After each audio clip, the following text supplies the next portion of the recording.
জানো আজ আমাৰ মাতিলেও তুমি মোৰ বিয়ালে নোযোৱা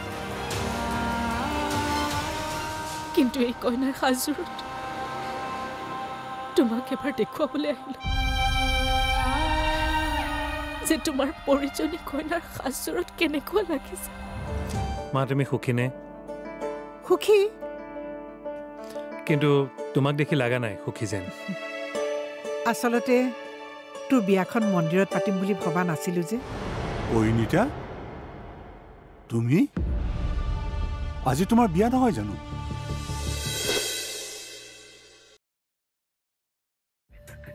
মানে বহাগীৰ ৰুমত সেইটো কিনিবলৈ আহিছিল বহাগী ৰুমত কি বস্তু বহাগী গহনা দেউতা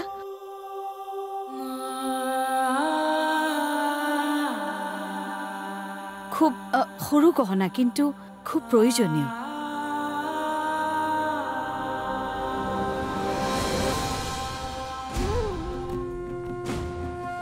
পালাটো পৰিণীতা পালো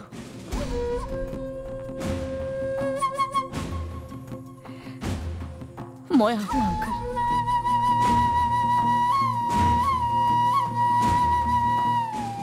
মন্দিৰতে বিয়া আহিব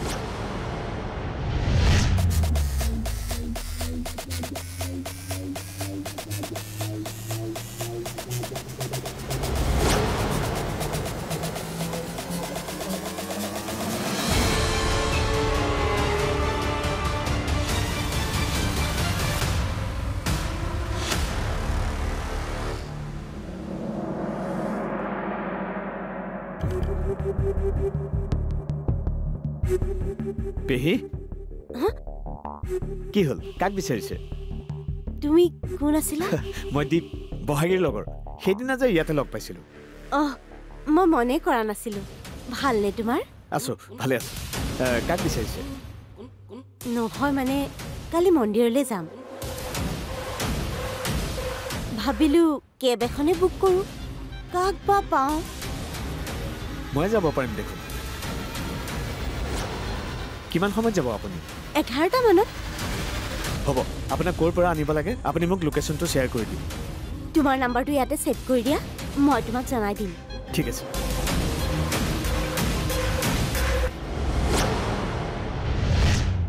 কাইলৈ দাদাৰ সন্মুখত বহাগীৰ চৰিত্ৰ বেয়া বুলি প্ৰমাণ কৰাৰ প্ৰথমটো ষ্টেপ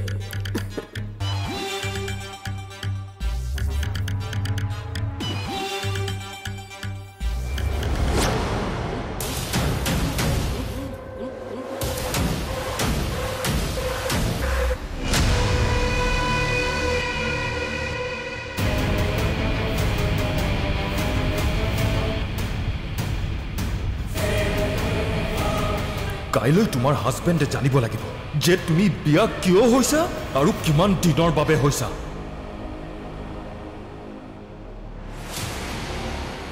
মই তোমাক কেতিয়াও হেৰুৱাব নোৱাৰো পৰি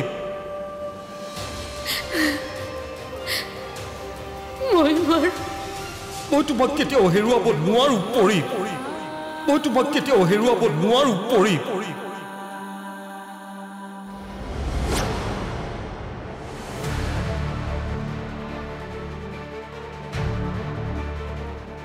মই অন্ধবিশ্বাসী নহয় কিন্তু বিয়াৰ দিনাখন কইনা এনেকৈ ওলাই অহাটো ভাল কথা নহয়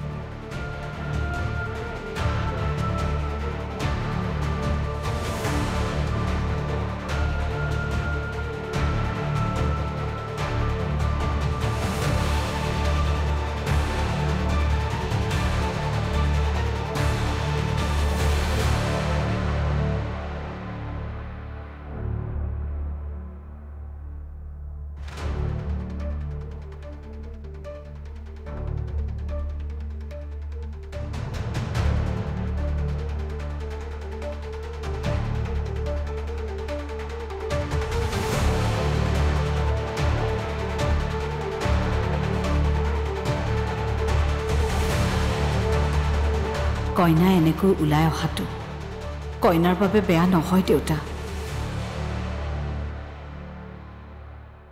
আপোনাৰ বহাগী মাৰ কপালখনৰ কাৰণেহে বেয়া কথা।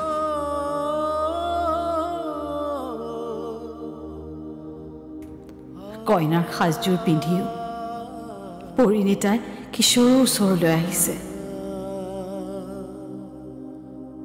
তাতেই বুজিলো তাইৰ বাবে কিশোৰ কি।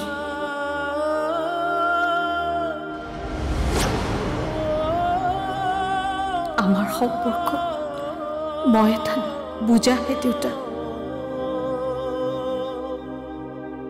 যিমান পাৰো সোনকালে বুজাটো আঁতৰাম মই। আঁতৰাম দেউতা, আঁতৰাম।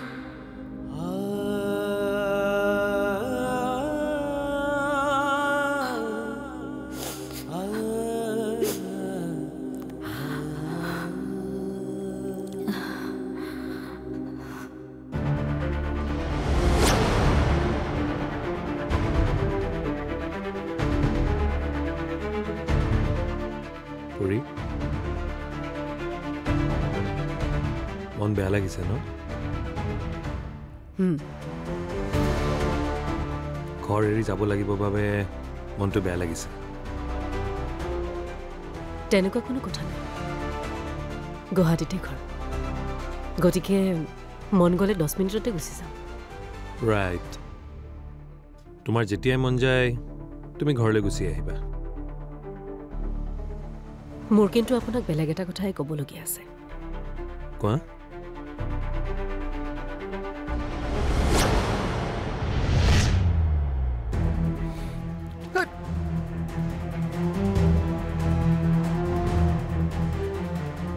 মোৰ একাউণ্ট ফ্ৰিজটো কেতিয়া উঠিব? আৰে মই ক্ৰিমিনেল নহয় বুলি কিমানবাৰ ক'ব লাগে? ঠিক আছে, মই তোমাৰ লগত সন্ধিয়া গৈ কথা পাতি আছো।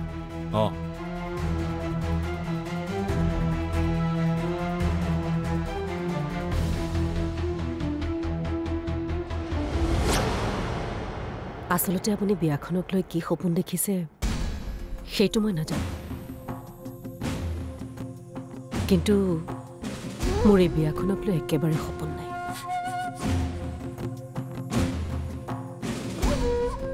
মই কেৱল বাবা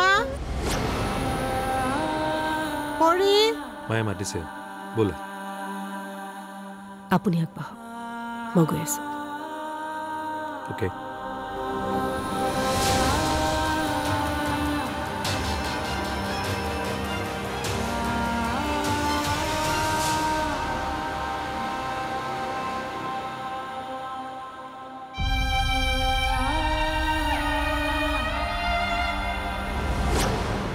মই অকণমান ওলাই যাওঁ। তুমি বিয়ালৈ যাব নালাগে। নাযাওঁ, কিন্তু আপুনিহে যোৱাটো প্ৰয়োজন আছিল। মানুহৰ চকুত মই এইখন ঘৰৰ বোৱাৰী, আপোনাৰ পত্নী, কিন্তু মই কি মইহে জানো।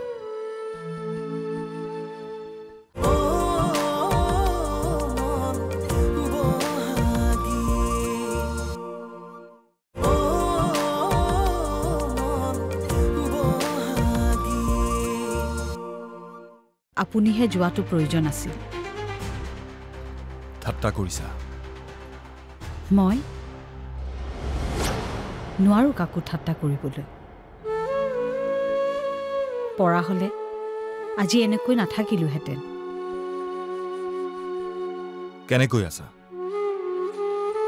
নেজানে কেনেকৈ আছো।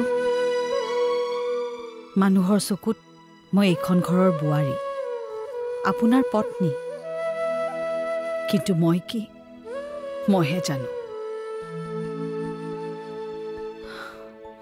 বতাহজাকেও আছো বুলি বুজাবলৈ ধুমুহা হৈ আহিব পাৰে।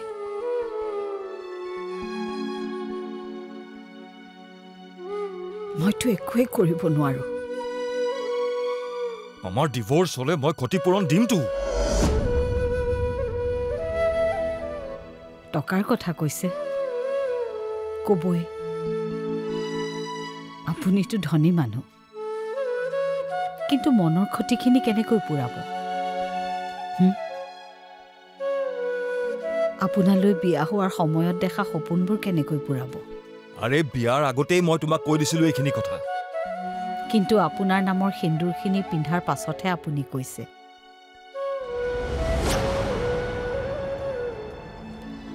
আজিও লওঁ, জানো সেয়া মিছা সেন্দুৰ, তথাপিও লওঁ। নিজকে পৰিচয়হীন ক'বলৈ এতিয়াও সাহস কৰিব পৰা নাই। এইবোৰ কথা এতিয়া কোৱাৰ অৰ্থ কি? আপোনাৰ লগত এই 7 বছৰে থকাৰ অৰ্থ কি আছিল?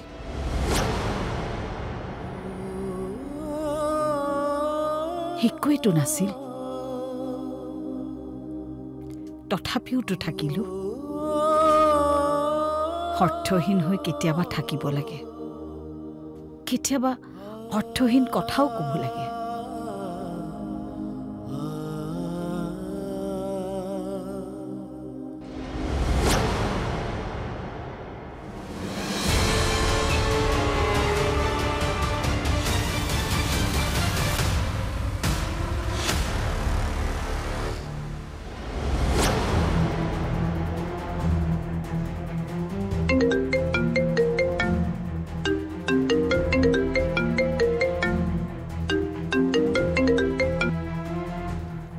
হেল্ল', কোনে ক'লে? হেল্ল', মই চানমাই থানাৰ অচিয়ে ক'লোঁ।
বহাগী মা? আপোনাৰ বহাগী মা। নামাতো তোমাক। বেয়া পাই আছে মোক? বেয়া পাবলৈ মই কোন?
মই তোমাক কেতিয়াও হেৰুৱাব নোৱাৰো পৰি মই তোমাক কেতিয়াও হেৰুৱাব নোৱাৰো পৰি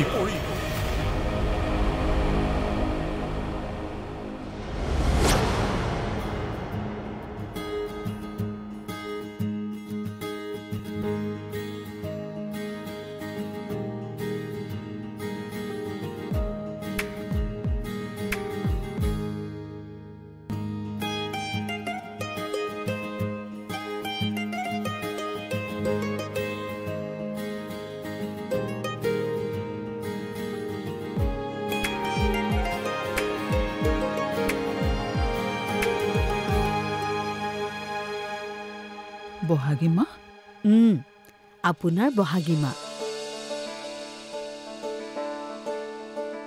নামাতো তোমাক বেয়া পাই আছে মোক